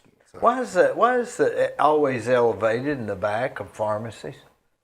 That originally came out because, as things grew and stuff, you can see over your sales floor, and you're trying to limit how much people are stealing out of the front end of the store. I guess that's the only reason. That's the only reason. But if you went to a pharmacy and they weren't elevated, you'd think they didn't know what they're doing. You got to see it elevated. Makes you feel like they're... Yeah. And that's one reason I don't wear the white coat and stuff. I don't want people to feel like there's separation. And you walk in the store, usually I'm the first guy that walks down there to the register. I'll ring you up most of the time. And that's because I didn't want the separation. I didn't want, a lot of places have the glass up now. You Yeah. never see the pharmacist. I didn't want that because one of the biggest. Did you purposely say no plexiglass? Yeah, and that I get that that's for because hey, I was robbed 3 times at Eckerd / With Rite Aid. gun? Yeah, and that was not fun. Last one was funny. Seems like I remember that on the news. Yeah, and the last guy that robbed me, he was probably one of the nicest guys you ever meet. I'm not kidding. Sounds like it. He's polite. He was polite, and he talked to me for a couple of minutes about some eye drops. And then he told me, he said, I hate to do this. And he pulled out a big old nickel-plated revolver and laid it on the table. So he didn't point it at you, just laid it on the table? Yeah, but, I'm thinking, he's been... And then he apologized to me probably 3 or 4 times. I'm not kidding you. I offered to pray for the guy before he left because I felt so bad for him. And then... Well, what'd you do? Just hand it? I guess you could have said... I asked him what he wanted. I don't care. None of this stuff, medication don't matter. Yeah. And the guy wasn't trying to get away. He went out there and on the video, he sat for 2 or 3 minutes in his truck. He knew he called the police. Next day, he walked down to the police department and turned himself in. He was just needing medication? He just had an issue with medication. And one of his family members brought me a letter after he got arrested and gave it to me and him apologizing to me. Just a guy that's having a hard time. Yeah.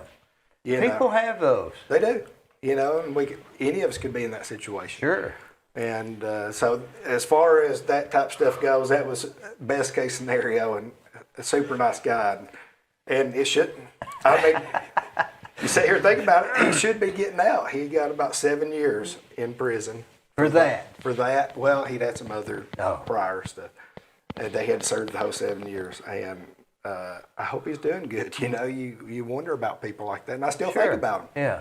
And I hope he is doing good. If he's out or if he's fixing to get out, I hope he can get out. Yeah, probably how much money was it in medication? Oh, maybe $200? Yeah, several $100s. It wasn't a lot of medication. And most people, they think they know exactly what they want and ask them what he wanted and what, because you don't want to give them the wrong thing. Yeah, even if he is wrong. Yeah. So, and the poor guy, he just pain medicine. That's all he needed at the time. But did you buy the plaza over there? we did. We were fortunate enough. We've been there 4 years this past August, be 5 years this August. And I got to know the guy really well, Mr. Newman. He's a Jewish immigrant to the States. And one of the nicest guys that I've ever met, and just kind, and has no kids. And so this past year, about January, I sent him an email and just, hey, Mr. Newman, if you ever decide you might sell that plaza, I'd like first option on it. Didn't hear nothing for a few months. I was out on the river fishing one day. It's probably March, April. And he called me up, said, hey, we'll sell this place. He wanted to get into Scott's buddies. They do these AFCs you see around. Urgent cares. And he's getting into that. And that's all he does is commercial real estate. And so he does a lot for UPS and these other huge companies. He just leases real estate to them. He owns property in New York, Florida. And he gave us the opportunity to buy it, and it just worked out. And so me and my partner, we bought that. And so, and we're very fortunate. Hopefully Verizon stays there a long time. They're our big leaseholder. That's the key, isn't it? Yeah, it is. And they've been great. Even since we took over, the transition was wonderful, getting to know those people. It was really good. And they just remodeled the store. So hopefully they're there for the long term. Hey, they got prime real estate there on Paul Huff. I try to avoid that place because you know how Paul Huff has gotten. Yeah. But hopefully it's good for them. It's been great for us. How about south? You're going to try to get another location, or are you good? Well, we talked about that. My brother's a pharmacist, and we've tried to drag him into it a little bit, but he's been working he worked for Cook's, and Cook sold out recently to Food City. Yeah. So he was working in Benton for them, and, so now he's gotten At that pharmacy on the main road in Benton? Yep, right there when you first get off Yep. the intersection. Yeah, he's over there. And so, he's got drugged back into the corporate thing. And they've raised their prices up from what the independent, Mr. Cook and all of them were doing. So their patients have experienced that transition. So we'll see what's going to happen. Yeah, we've been talking about some of that. See, I got property in Benton. I've been trying to get them to let me invest. Whereabouts? Right there on 411, right there before you get to the river. On the right? On the left, right there. You can go, you turn right to go to Nancy Ward grave. We're on right across the street, right there. That's a good spot. That's 6.5 acres. See, I've been trying to get him. Yeah. That might be a great spot for us. Yeah. But there's one downtown Benton. Yeah, it's a small one I don't downtown. know who that is. It's that group that owns Yeah, Cherokee. they own Cherokee now, Chad Smith. Oh, yeah, I built their building. They got one up in Copper Hill in Tellico. I built the one in Tellico. Yeah. He was a nice guy. I saw him once before I started it and the day I finished. Hadn't seen him before, hadn't seen him since. Now, he's a local guy. And Chad Swafford, is that his name? Smith. Chad Smith. Yeah. He I owns didn't know his name. They own probably him and his group. They probably own about 14. He actually started up in Copper Hill. That's right. And now he bought Cherokee over here, but yeah, he owns the one up in Charleston, and which Cliff runs it. But they own Tellico. They have about 14 that they run, and so they've got a good business going. Good people. You couldn't handle all the people that are going to go to the pharmacy tomorrow, could you? It'd be too in Cleveland. Yeah, no, it would be tough because my brother worked for the Walgreens, 24-hour Walgreens at one point, and just think about this one store. When he was there, they were doing over 800 prescriptions in his shift. In his shift? God. Now, that's, they're open 24/7. And, we do a good business where we're at. And I know that Central Drug, they have 2 locations. They do good business. So, I mean, no, it'd be impossible for anybody to handle that type of 800 a volume. shift.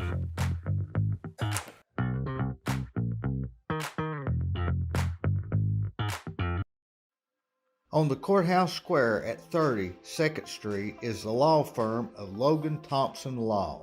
Since 1965, they have served the legal needs for the good citizens of Cleveland-Bradley County. If you've got a problem, they're no problem. Give them a call.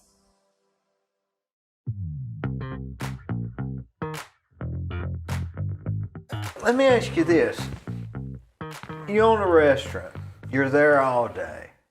You're there in the mornings, you're cooking, you're back at night. The door's only locked at 8 o'clock. Do you go home and cook supper? No, I do not. We very seldom do we cook at home, and I think that's why my wife, we get along so much because I don't expect her to cook because I've already, I can eat at the restaurant, she can eat at the restaurant, but very seldom do we cook. But do y'all all eat there at the restaurant? Yeah. We eat out a lot.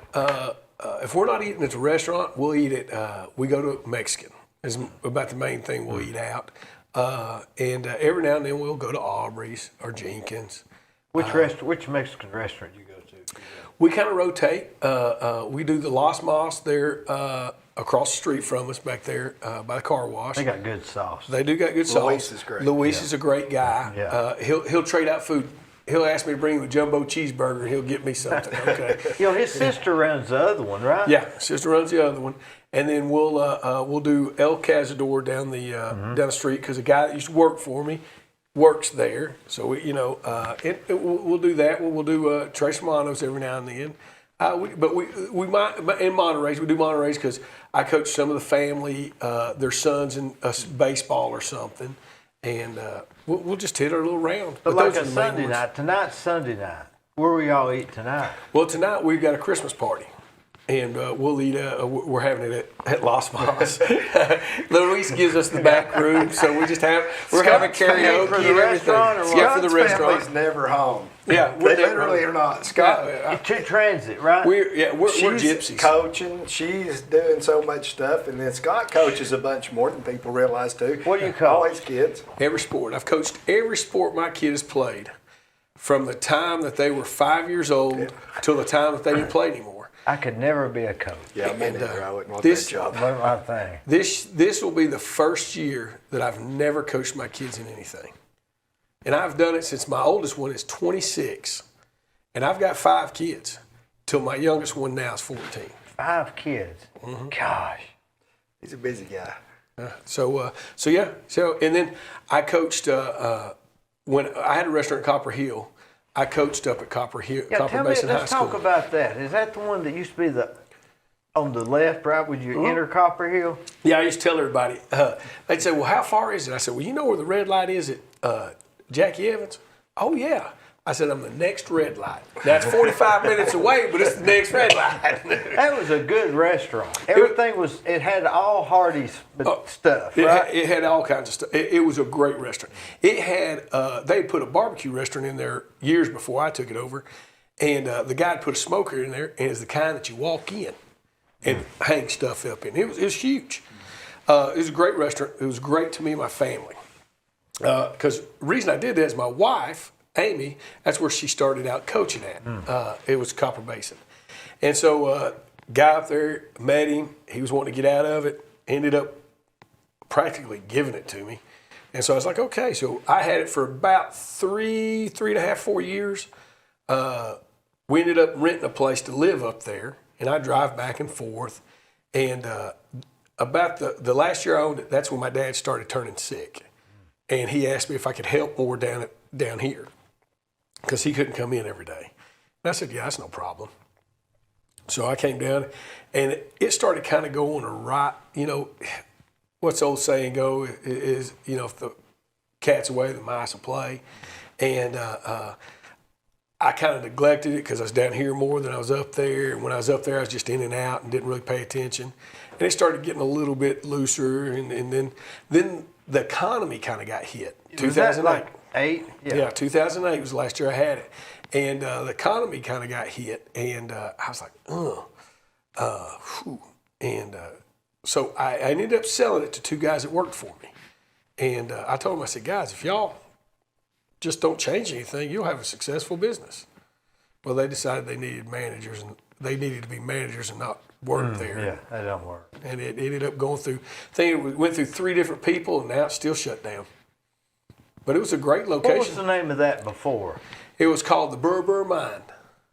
But before that, wasn't it? Before that, it was, God, what was it called? It's some kind of barbecue place. I forget what they called it then. And I remember before that. Yeah, see, I don't remember It before was then. something different. Yeah, it was, because I it'd been there like for 20 Copper plus Hill. years. Yeah, I could live there. Copper Hills, really? Have you been up there lately? Oh, yeah. Oh, it's blustered. But a lot of people from Atlanta had bought the downtown areas, Yeah. and they built it up. McKaysville right there, and got the brewery so now. nice. I owned the motel in Blue Ridge. Nice. I built Really? one and owned I it. didn't know Yeah. that. Yeah, I went there. I could get there in an hour and 5 minutes. Yeah, that's Fairly easy. I could get downtown Ducktown in 55 minutes. Yeah. No matter how fast you Yeah, drove. and they got a good Mexican restaurant there too. They don't do. They do. Yeah. It was, like I said, the people of that area were great to us.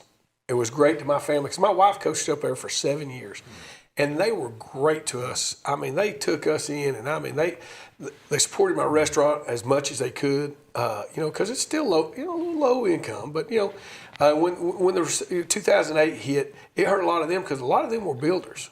And here's the thing that blows my mind. There was people that eat with me at night, and they worked. One of them worked in Chattanooga. His wife worked in Chattanooga for a law office. And the other one, the husband, he worked at McKee Bakery. And they drove that River Road every day. I built a house on that old Federal Road, and it was amazing, the traffic on that road. And I asked somebody, I said, why is there so much traffic on it? He said, they're all going to McKee Baking. They worked. Yeah. So that's where they worked. Yeah, there was a lot of people from Copper Hill that worked at McKee Bakery, and it blew my mind. Mine too. I guess was wondering where else would they work? Yeah, I mean they would be on the road. I mean, you figure an hour and a half a day. Yeah. 3 hours Yeah. round trip, Yeah. really. And I remember when my wife was still up there, it was close to her last year when they had rock slide. Yep. And so, luckily, we still had that place rented up there, Yeah. and we still live down here. But she would drive up on Mondays, work through the week, stay up there, because it was almost a 2 hour drive, because you only two ways you go. All the way up to LJ and back over through Blue Ridge, or all the way to Tellico, back around. Or Kinsey Yeah. Highway? Kimsey But that Highway, wouldn't yeah. be safe at night, Yeah, right? it wouldn't be safe at night. Have you ever ridden Kimsey Highway? No, one time. Have you? I have not. I've not either. Yeah, one I've time. always wanted to. Yeah, one time. And that's the one that comes out behind the school, if I remember correctly, yeah. Can you make it through okay? You can, but it got to where it was getting so much traffic, they had to close it down some because it was getting They washed say you out. couldn't pass. You couldn't You can't pass the pass. car. You can't pass nobody. No, you better not try to pass nobody. But yeah, it was just so she would stay up there and then come home on Fridays, and then stay the weekend, and then go back up on Mondays until they got that all fixed. It was You know, rough. people in Copper Hill and Ducktown, they see themselves as different as Polk County. Oh, I mean, it's two different. you got Lower River and Upper River, baby. They, Yeah. they tell you real quick. Them people down there are different And I than tell they you are. what, people from Polk County will say they're different than people at Ocoee, just Yeah. down the road. Just down the They road. say, oh no, I'm from Ocoee. Yeah, they'll straighten you out on it. Oh, you from Polk County? Oh, no, I'm from Copper Hill. Oh, But I you thought know, it was the I same think place. that's one of the few counties that has two courthouses. Yeah. Because you think about it, they got, name another one. You know who told me that?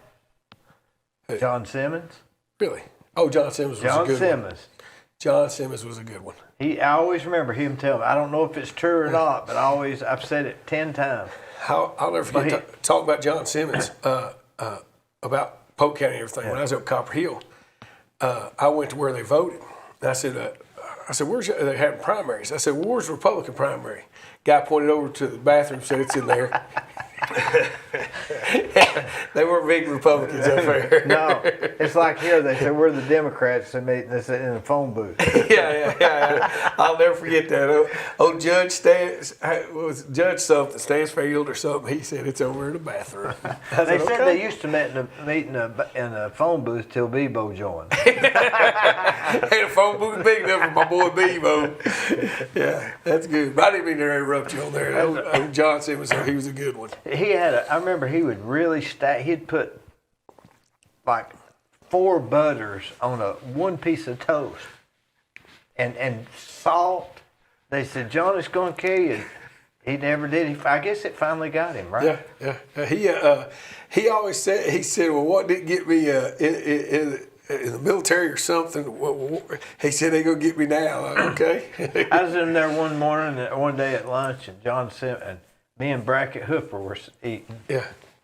John came in, and Brackett said, "Oh hell, do we have to fight that war again today?" Because John talked about the war. And Brackett, he must have been out at the dairy barn. They said that's when I think he would drink some. He said, "Oh hell, do we have to fight that war again today?"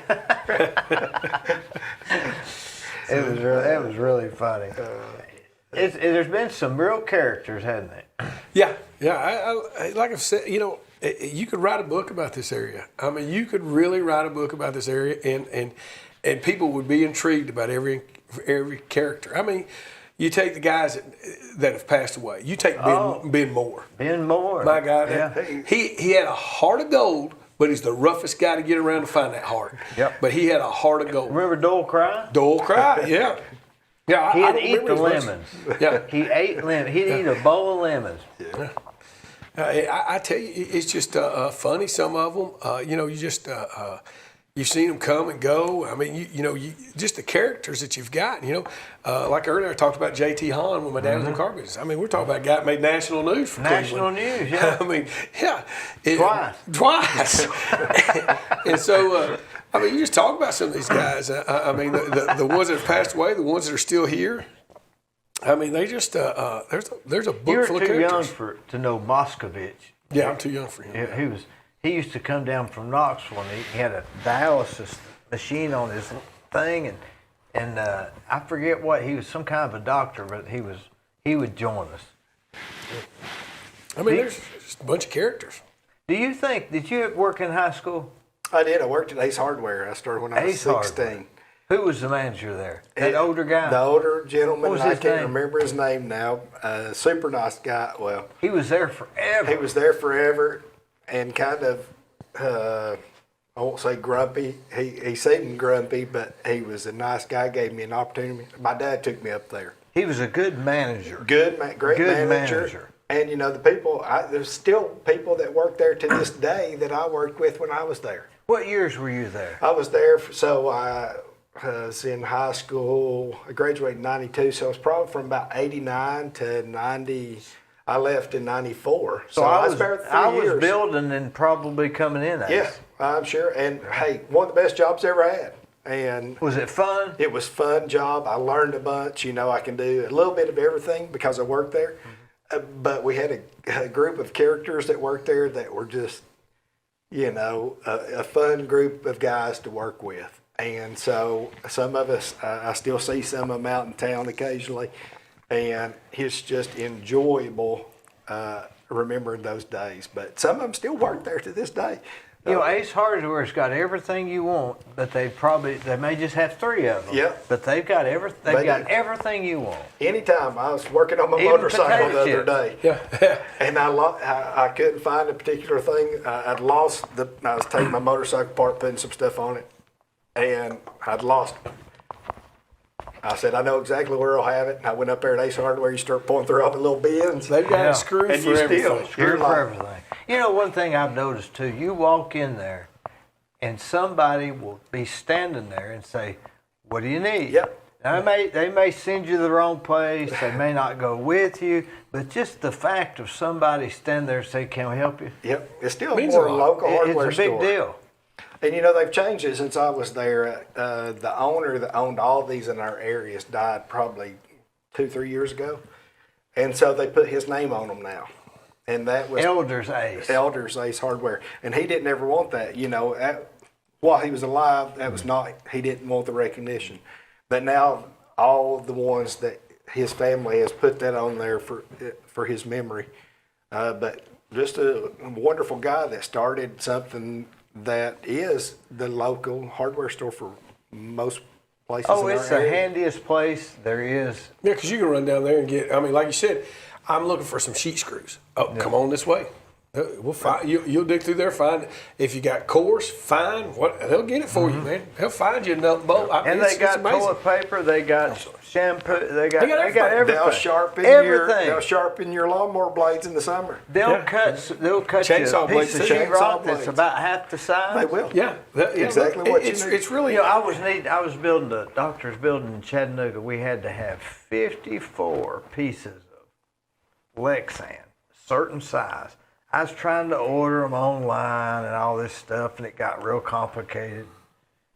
One day I was in Ace. I said, "Hey, y'all don't happen to have so and so?" They said, "Yeah, we got them right here." And I said, "Do you have it in this size?" They said, "Yeah, right there." And they had every bit of it. Yeah. It was really weird how I'd been looking all over, and they had it right there. Yep. Yeah, that's crazy how that happens. It really is. You know, when I was a kid, I was at my uncle's. We was on Mimosa Drive, and we left their house, and we walked across the street through a field. And my uncle said they're going to build they're going to build an MC Hedrick there, because it used to be MC Hedrick Grocery. And we walked across the street to somewhere across the field, and I remember walking through the fields like this. Isn't that weird? Yeah, it is. And that's how Paul Huff was when me and Scott were kids. You know, that was nothing but. I remember when there was a real battle on whether or not to do Paul Huff. Yeah. Remember that? We used to ride motorcycles from the river out there on the ridge, Candies Creek Ridge, all the way across through where Paul Huff is now. Where did you live? Now, I grew up out in Prospect. the Prospect community. Which area? So, where Laurel Bluff tees off on Harrison Pike. So it's just about a mile down there off Harris Creek Trail. So I was out in that community. Not off Laurel Bluff. Laurel Bluff. Well, I lived on Laurel Bluff, actually. That's where Mark McSpadden lives, right? I'm not sure. Now. He may do. But So my dad still lives there. It dead ends and just to go to the left, and it's the nursery. Yeah. Right? Yeah. Well, that's Harris Creek Trail. Yeah. You can turn- I've ridden my bicycle down that road with a flat tire. Yeah, that's where I grew up out there. So. We're at the age where we talk about stuff that's old, but that's just part of it. But looking ahead, I'm real positive, aren't you, about what's going to happen? Yeah, I am. I tell you, we got a great school system. It's, and they've built some stuff to try to help kids further their education and things, especially in vocational areas. But yeah, I tell you, man, my business, it's really been good. We've got a great customer base that helps us, and then we've had employees that's worked with us for 20 plus years. The ongoing joke that I have down there is I'll tell people, I got 10 years. And they're like, 10 years? I said, yeah, because all my waitresses are in their 60s. I said, I don't know if they will go past 70. So I got 10 years before I got to find a whole new grave. So, yeah. But You've got good waitresses. We're very fortunate. We do. I give them a hard time. Like Joanne that'll wait on y'all. I call her Slow Joe and stuff like that. And she's not slow, is she? No. I just like to give her a hard time. And Rhonda, and then we got Love, and we got the little girl that's worked with us for a couple years now, Angie. And so yeah, we're really fortunate with what we've got. We've been really blessed And those people make your business. Yeah. Those people make your They business. make it. I've got a couple of people that work for me, and hey, I'm not there every day. That brown-headed girl, she's as nice as she can Stephanie be. is wonderful. She came from Rite Aid with me. She worked there. She did. It's She the came with second you. job that she's ever had in her life. What made her come with you? His charm and personality. I'd like His to good say, looks. Yes, I'd like to say that, but that would not be lying, that you tell you. But she worked up front. Yeah. She worked. Her first job that she ever had was at what's the name of the place that you rented movies from forever? Hollywood. Blockbuster, Blockbuster. She started working at Why not say Blockbuster, Hollywood? and then Hollywood Blockbuster. There was a Hollywood Yeah, video. okay, yeah. and they closed down, and she came to work for Rite Aid. And at some point, I said, hey, we had a girl that quit. And I said, why don't you come back here and take her spot? And she did, and she'd worked there a few years, and then she came with us. She's the first person, matter of fact, as soon as they found out that she's coming with me, they escorted her out the building. And What made her want to come with you? I don't know. That's a good question. I just said, hey, if you'd like this opportunity, we're moving next door, and I think your customer service skills and everything lends you to where you do really good here. And if we do good, you'll do good. And I hope she feels that way at this point, because people come in all the time and they may not know her name, but they know who runs the place. I didn't know her name, but she's comforting. Yeah, her name's Stephanie, and she's there every day, and usually on Saturdays too. And so if you go, you'll see her. Is she from Cleveland? She is. Well, her family's from Texas, but she's lived in Cleveland a long time, and just a sweet person and great employees. But same thing, he's got some employees. They've been there forever. We've been fortunate to have good employees, and they make your business. Because if I'm not there, if Scott's not there, you're going to go in and you're going to see those people. And those people take care of you. And because they'll say, are you going to be there tomorrow? And I was like, no, but I'm going to tell Stephanie.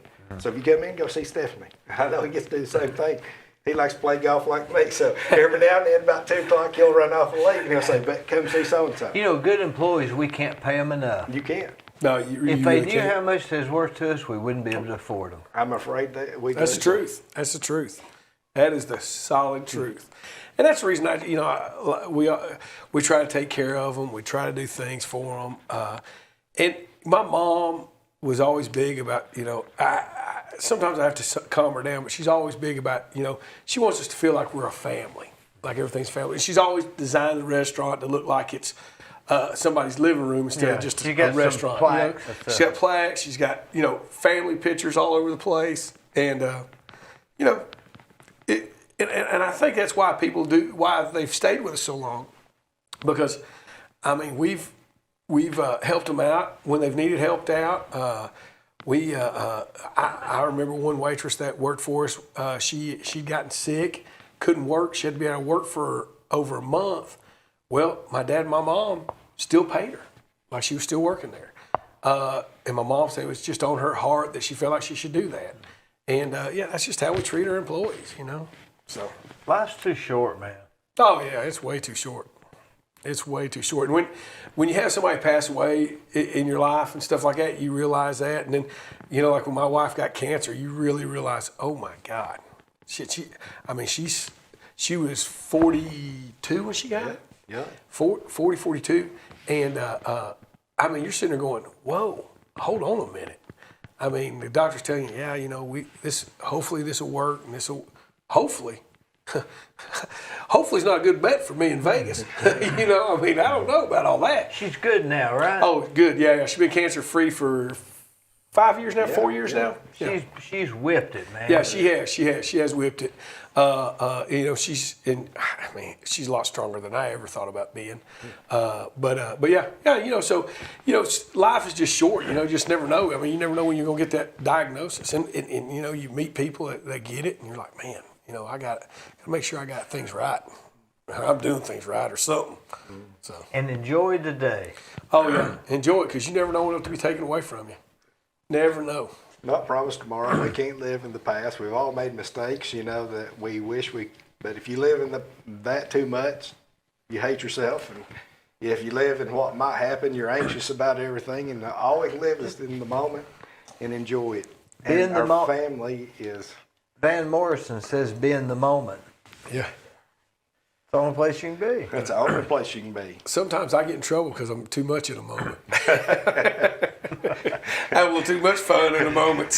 He likes to take credit when he's not due credit there every now and then. What time's your party start? Oh, it's all right. It's okay. I really appreciate y'all coming. I really do. You don't know how much I appreciate it, Dee. I watch your show. I love it. I watch you guest. I think it's cool. I think it's really neat. And I tell you, somebody, how do you say it? I give you applause because it takes a lot to do something like this. I've been here every Sunday for going on 2.5 years, along with Gwen. And it takes a lot to do that. First of all, it takes a lot of cojones to sit up here and put yourself out there, because let's face it, people that are jealous of you are going to make fun of you. And people, it's just, people are going to watch it to see where we mess up. Oh, you interrupted him, you interrupted him. Yeah, they're going to critique you like crazy, but they don't have what you have to get up here and do it. And that's the thing, that's just, I applaud you for it. I wish I could do it. I would love to do it because there's a lot of things I'd love to talk about, but nobody wants to hear me. But you've had great guests. I think you've done a great job. I tell you, it's. And I'm not a podcast guy, but I've listened to him. Yeah. Wouldn't you love to have had Brackett Hooper here or Doyle Cry? Oh, I'd love to have those old guys here. Can you imagine? I sit there and I look, at the guys that have come through the restaurant that I've got to meet, that when you dig in it, you find out that they shaped Cleveland. You look at like absolutely like Ben Moore, Doyle Cry, Bobby Taylor, those older guys, all those older guys, how they shaped Cleveland. Jim Price. Jim Price. You talk about these guys and you're like, man, they've sat here and narrowed the ways for us for this place to be what it is. I remember talking Ben Moore one time, and he was telling me when he built the Cleveland Mall. And they had, he was having a grand opening. They had Sears and this and Roses or whatever it was up there and everything. They was having the grand opening. Nobody from his family showed up. except for the banker. I forget what his name was. It was his uncle, married to his aunt. He asked, he said, well, where's everybody at? He said, they're all mad at you. He said, you're ruining Cleveland. He said, they don't want to support you. He said, it's my own family. He said, they think I'm ruining Cleveland. And, he brought Walmart to town. I mean, you think about some of these things, man. I mean, it's just crazy. Cletus Benton. Yes. He brought us Keith Street. Yeah, brought you Keith Street. What would we do without Keith Street? What would you do without Keith Street? I mean, just think about these things. I mean, you think about that's the reason I love that little Facebook page of Cleveland, Old Town Cleveland, or whatever it says. And they'll show pictures of different areas when they were up. You're like, my God. And what I like to do is record people in general conversation, because that's what you don't get in a photograph. Yep. No. The general conversation, how you felt about Ace Hardware.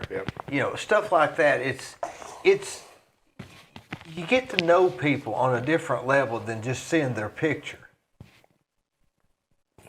It's my ministry. Yeah. So you'd have never known I introduced him to his wife until I told you. I would have known it. It's happening, man. Scott, our age is a lot of those guys, like Ben Moore this past now, we're the last generation that will know some of those people that did shape Cleveland. That did shape, yeah. And I feel very fortunate that, of course, I probably talked to Ben Moore at Old Fort a lot of mornings sitting over there eating than I did outside of that. But, to just get to know some of those people and how they did shape our community. It's those personalities that were so, I think it's people that didn't change their personality.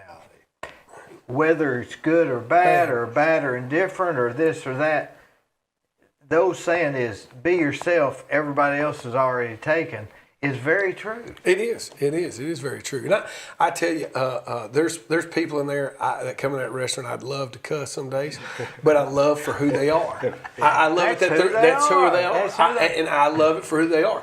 It's like I said, there's days I wish that old man would shut up, but in reality, I don't, because he really, he's who he is and he's being who he is. He's thinking about something. Yeah. From Brian Collins, it's in there all the time. No, Brian's one of my buds. I take care of Brian. He always gets home fries, doesn't he? Yeah, him and Jay Collins. Yeah. They're good folks. Yeah, and then his dad Pete was one of our. Pete, he had so much pepper. He had to buy more pepper. Oh yeah, he'd take the top off pepper. He'd take the top off and scatter the whole thing with pepper. Yeah, Jay's almost the same way.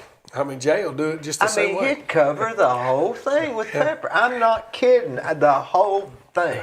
It's just crazy. He'd go through a whole bottle of pepper. He would take the whole, like I said, he would take the top off. Matter of fact, a guy one day at the little old fort took a pepper shaker with him, drilled bigger holes just for Pete. Just so Pete had bigger holes. He got tired of seeing him take the top off. He was a smart guy, man. Yeah, Pete was a good guy. He was a good guy, yeah. He was really a good guy. Yeah. I forgot about him. Yeah, old Pete Collins was a good one. Yeah, Brian's a special guy. Brian Collins. He's there. He's one of my closest friends, and he's always one of the guys that I always I'll turn to for advice. Matter of fact, he was my treasurer last time I ran for Who city was it council. you ran against? Tom Casta. Tom Casta. Yep. My son Cole still got one of your shirts. Oh, that's he awesome. wears it. Yeah. He really likes you, Cole. Cole's a good kid. Yeah, both you boys are good guys.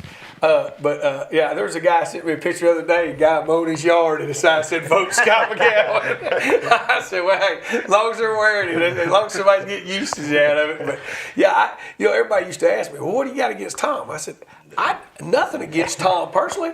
I just don't like what he's voting on. I said, it's nothing personal.